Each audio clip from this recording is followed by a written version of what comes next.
Full cake cut చేసినాక same last year అదే place లో అక్కడే కూర్చొని కట్ చేసిన బాబాయ్ నాకు భయం అవుతుంది.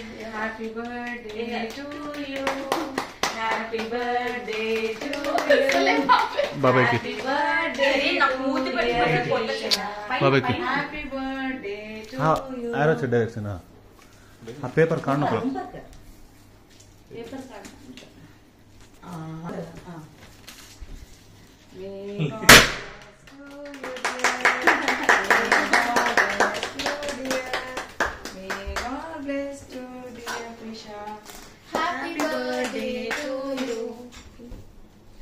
దాంట్లో ఏముందని వద్దులే ఏం వద్దు ఇట్లా చేద్దాం. హ్యాపీ బర్త్డే కాదే చెప్పమంటే అందరికి చెప్పేసామని చెప్పొద్దంటే ఎట్లా అవుతుంది.